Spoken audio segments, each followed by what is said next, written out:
take off my ascot.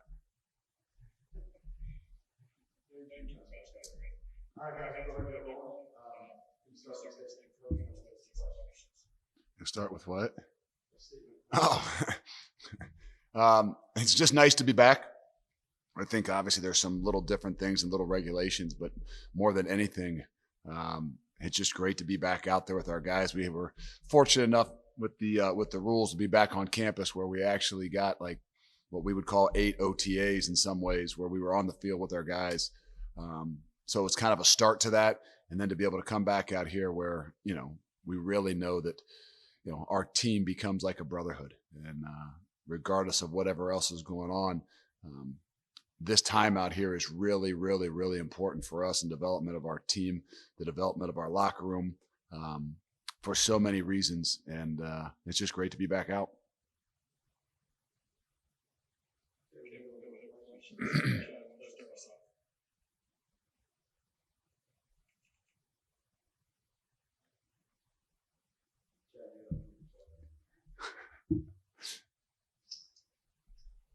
Coach, what has it been like as a staff adjusting to the regulations and everything that you guys have to go through now to make all of this happen? Well, I don't think it's as much for us to do.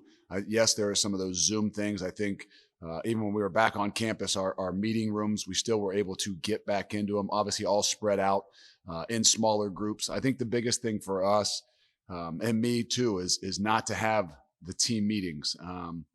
So when we came out here, we kind of said we would try to steer clear of doing those meetings and unit meetings and just try to keep anything we did inside a little bit more separate. But we're fortunate enough, at least out here, to have the big dining hall. So we'll kind of hold our team meetings. We'll have less of them. So it's just when you don't have those, you don't get to look in the eyes of those guys like you would normally do.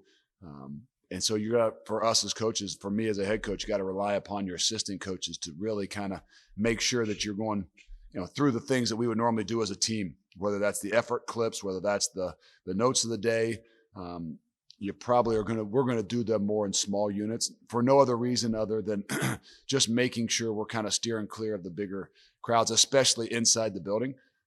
So I think for those things, it's a little bit different, more for me than it is even for the assistant coaches. But in a positive way, I think it's made our coaches have to be a little bit more tech savvy and understand how to do some things themselves. So when they come out here, they don't have to rely upon Adam Niemeyer and everybody else to do a lot of their work via the computer, because for the last 3 or 4 months, they've got a lot of work at it.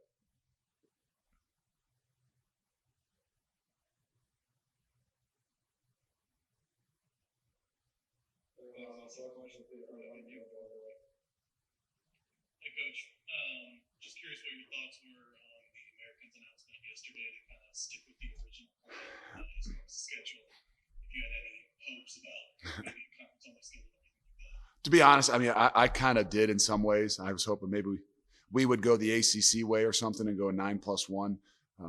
But again, I wasn't spending a whole lot of time on that. Mr. Cunningham had called, John had called me, and we had talked about it briefly. I had talked with our doctors about it.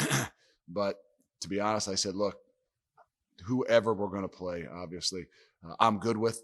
And my most important thing right now is to get these guys ready. We got 120 guys with a lot of different things that are swirling around. Who we're going to play is not as much of an impact on me. So I let them kind of go about it. I didn't feel like I would have a large impact on what it is that I wanted anyway. But nonetheless, I think that's where we are right now. I don't doubt that things could possibly still adapt and change at times. But my big thing was no matter what, before we start conference play, we just got to make sure that we aren't sitting there without a game, because I would hate to go into conference play if other people have played, 2 or 3 games and we hadn't played one. So it's important for us to make sure we can get ourselves on the field. Obviously, when the Big Ten went to a conference only, that caused you all to lose a game. So your thoughts when they did that, causing you all to lose Nebraska? My first thought when they did that was great, because I really, obviously I'm one of those guys it's dying to get back out there on the field. I believe that, we need to do everything we can to be safe, but also to get our guys back out there and continue to move forward. And I thought that was the best case scenario, because it allowed everybody from going from 127 people or 130 people trying to figure out how to do all the protocols and everything to maybe a group of 12 guys in their conference figuring it out. And, so I figured, hey, that's a positive, meaning, if we have to lose a game because of it, hopefully it's going to still give us the 10, 11 other games. I really felt like we wanted to go to Nebraska. I wanted our guys to have that opportunity to go there and play because of the crowd, because of the history. That's what you love about college football. But at this point in time, I was more focused on saying, hey, what do we need to do to have a season, to be safe? If it takes that, guys doing things within their own conference so everybody can agree with the way they're doing things, then I'm all good for it. You were obviously very close to winning the conference championship last season. How much are you mentioning that as being the goal for this year? I don't normally talk about goals. I don't normally talk to, normally when we're out here, we bring up the goals one time. We're much more on the objectives, meaning things we got to do every day. We can measure, on a daily, on a weekly, on a monthly basis. But I will say that it has been something that we, for the first time, have really, really kind of made a bigger impact or a bigger message to our program, meaning I want them to understand that we still have not gotten to where we kind of said we needed to get to from day one. We've done, obviously the last 2 years played really well and put ourselves in a really good position and situation.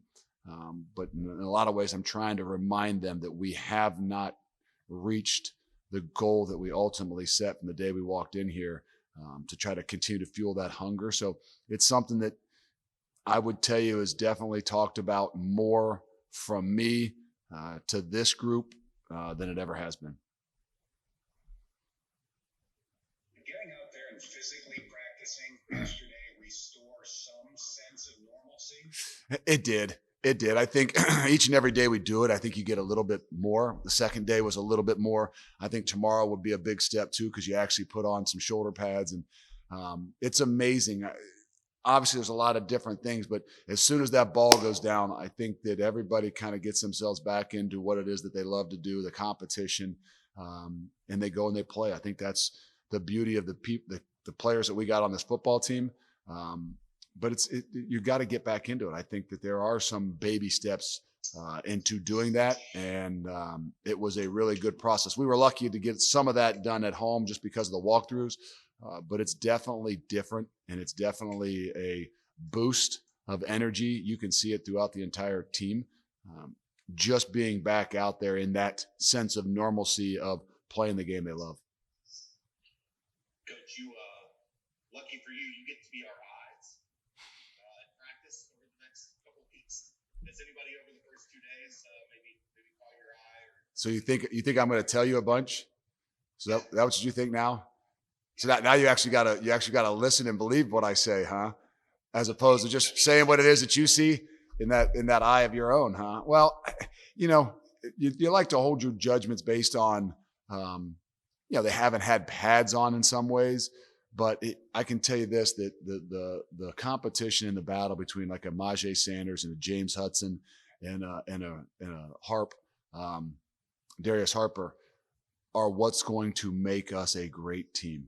And I stood them up here at the end of practice and said, hey, the competition between those guys right there and their ability to be pros and compete with one another and not get overly frustrated, because a couple of those guys like to talk a lot, and sometimes that can get it more of an emotional thing than it can of focusing in and playing fundamentally sound and doing the things you need to do. But those three guys from the get-go just kind of jump out at me to say, where's the energy coming from? Where's the competition coming from? Where's the strength of your team possibly going to be? And it's going to be up front, both O-line and D-line. So I think those guys kind of jump out at me a little bit from the get-go. Even the Jakari Robinsons and Jeremy Cooper, along with the Brooks and the Browns, those guys that have played a lot of football, that you can see that they're kind of hitting that senior year, and there's a definite sense of urgency about what it is that they're doing. And then there's some young guys. I mean, obviously, in a little bit of the stuff we did before, the young wideouts were some people that jumped out. But Deshaun Pace is a kid that just, in my eyes, has, doesn't look out of place by any means, doesn't have a ounce of fear in his body, whether he was running out there maybe with the ones today for a few snaps and doesn't hesitate. And Sammy Anderson made a couple plays in a little red zone for us this morning. So there's a couple young guys that I think, just in day two, showed up in some of the non-padded practice. Empire Ground, for all intents and purposes, a bubble. As much as we can make a bubble is a bubble, I know this, when I walked out of the house on Tuesday morning, I told my wife I won't see her for probably 20 some days, and my kids as well, because days off are not going to be, in theory, days off where we can go back. We're going to be out here. We're going to stay out here. All of our kids are going to be out here. So as much as there is a bubble, this is the closest thing that we can have. And I hope our guys understand that. We continue to have some of those conversations. We'll have them again tonight, just about what it is that we've got out here to ease a lot of the minds. But it's also going to be, in day two, it's okay. But day 4, day 8, day 10, day 12, before you start to see a little bit of a light at the end of the tunnel, maybe to get back home, I think it's going to be for all of them. I think that sometimes the kids understand it. I think it's the older guys that the coaches might be the ones that it might be a little bit more of a shock to, that especially us ones with so many kids at home, that, we did at least have them out at times and maybe get to go home and visit on an off day. So we're all making some sacrifices to have an opportunity to play this season. Coach, you obviously had to modify the workouts when you came back.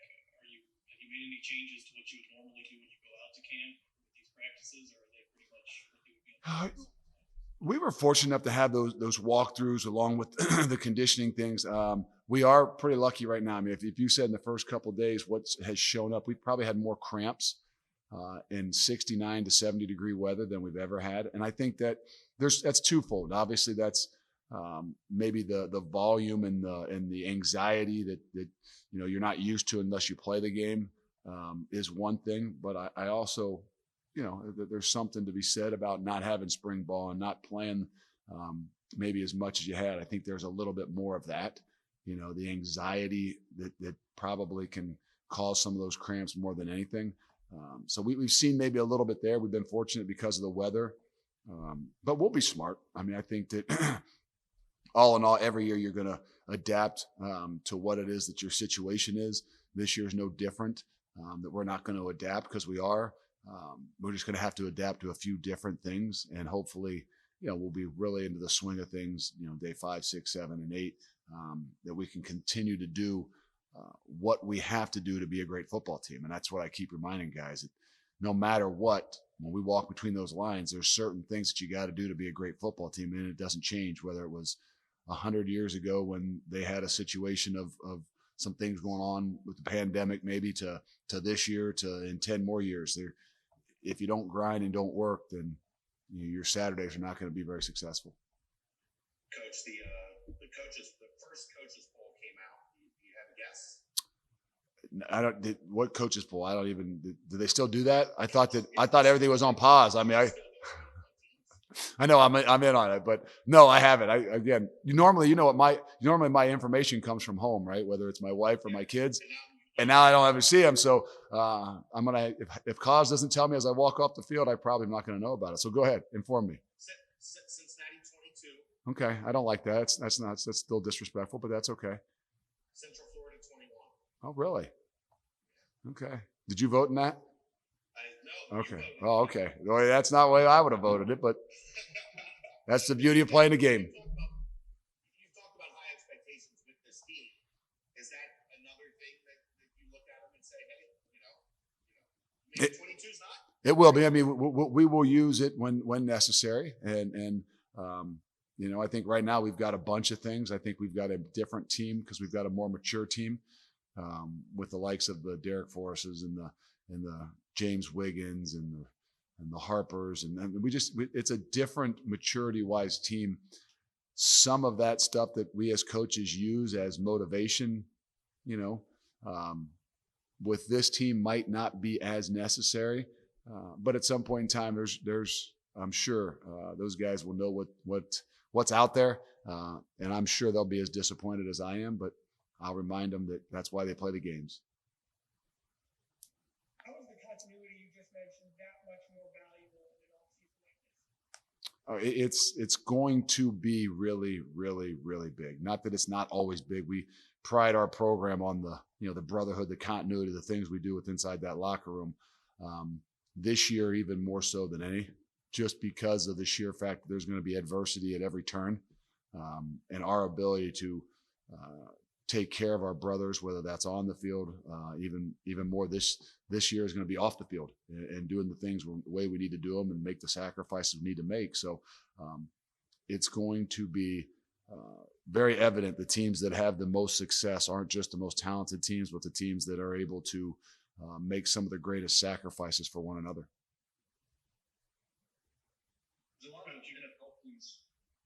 There's a lot of NFL teams wearing like wristbands or lanyards or things like that for social distancing and contact tracing. I don't know if you are doing anything like that or any obscure different protocols this year because of all that stuff.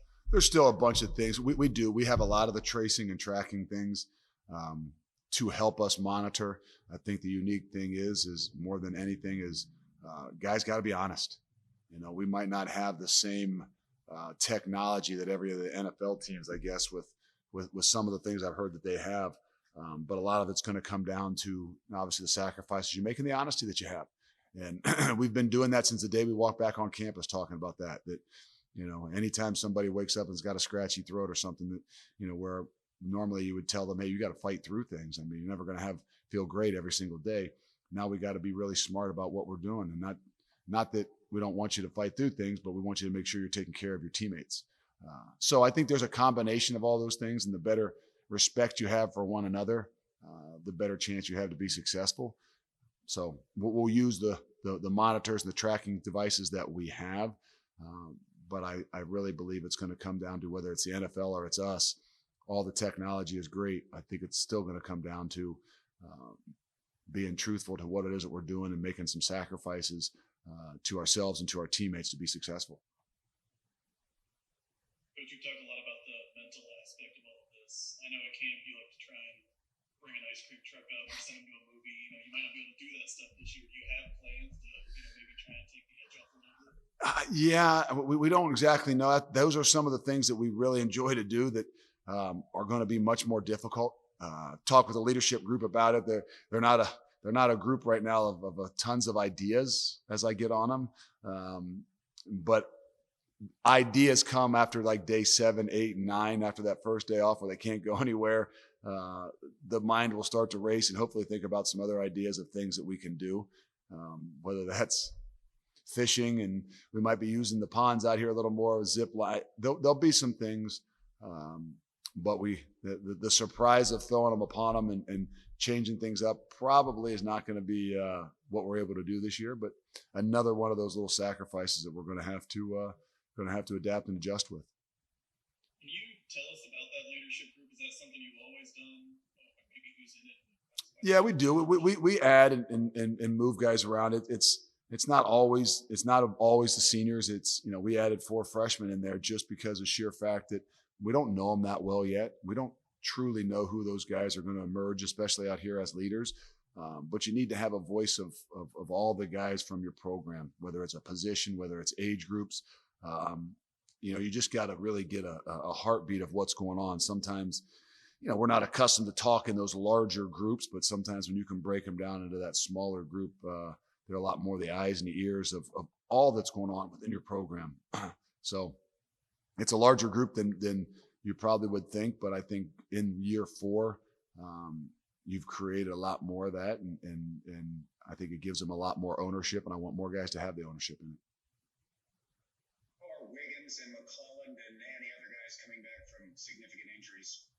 Now they've been good. Obviously, we haven't put the pads on, but Chuck has been cleared. It's probably one of those things. Those are 2 guys that are as freaky of athletes as there are, which means those guys come back from injuries a lot quicker and even stronger. So in some ways, those guys could have been probably ready for spring ball, which would have been a little bit of a rush. But so not having spring ball for those guys was actually a benefit because they didn't go out there. They didn't put themselves in some of those ways as they got back from their injury. It allowed them to have another 2-3 months just to be smart and really get stronger. So I haven't seen a change. I think that Wiggins has been off and on a little bit with what he had, and then had some other little things to go with it. But nonetheless, they picked up right where they've left off, and I expect really big things from both of them. You said that over the next 3 weeks or so, you're not going to be seeing your wife and your kids. Is that just because you're busy with practice, or is it a very intentional thing to like keep yourself in a bubble?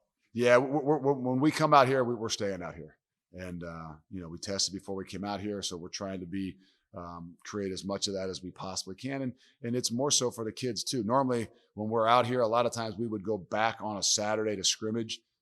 So in the past 2-3 years, we would come back, scrimmage on a Saturday, let our guys stay in their apartments on Saturday night for their day off on Sunday, and then we would come back Sunday night. So it kind of broke camp up a little bit for our guys. We will not do that, obviously. Coaches will not leave on an off day. There's a lot of times if we have this Sunday off, so coaches after the night meetings most likely would go home, sleep in their bed, see their family, see their kids, come back 4 o'clock on Sunday or something when we would meet. But we're not. We're all going to stay out here. We're all going to be a part of this thing, and there's going to be no exceptions to what it is that we do. So you're staying on campus throughout all of fall camp? We're staying out here through all of fall camp. Yes. Yeah. Until we come back on the 22nd. As of right now, school starts on the 24th. Our plan is, the entire team as well as the coaches and everybody involved will be out here. Depth is always one of the biggest things that differentiate teams at this level, and the ability to withstand somebody being out for a week here, a week there. When you look around at this team, do you start to see the depth in year 4 that you've really been trying to build? Going into camp, there was no doubt. Probably one of the real reasons why I was even more excited. Last year, I thought we had some depth. We challenged our depth when we got so many guys hurt so early. But in what that allowed us to do is to build some of that depth even more so for this year. So we have a lot of depth. I think every year you need the depth. Last year, obviously, we probably didn't have the depth we needed at the offensive line. We had to move around a lot of combos based on the injuries we had early. We didn't have as much depth at the safety position because of the injuries we had. And then obviously Cook couldn't play. But since that happened last year and the way we went about it, it added a lot more depth with a lot more experience this year. So I believe we are a pretty darn deep team. This year, you're going to be tried more than any other year. Every year, you're going to have some injuries. 2 years ago, I think we had very few injuries. Last year, we had a rash of injuries. This year, obviously, it'll be a mix. Who knows? Hopefully, we won't have any injuries. But the other things that are going to cause guys to miss are going to be a big issue throughout the entire season. So I don't know that your depth is I think you're going to have a bunch of 1As and 1Bs because they're going to be needed throughout the entire season just because of the uncertainty of a lot of different things, whether it's, guys becoming positive or guys being traced to around somebody that's positive. It's going to make you, if you're not deep, you're going to have to play deep anyway. So the development is going to be really critical throughout this time, even more so than any other year.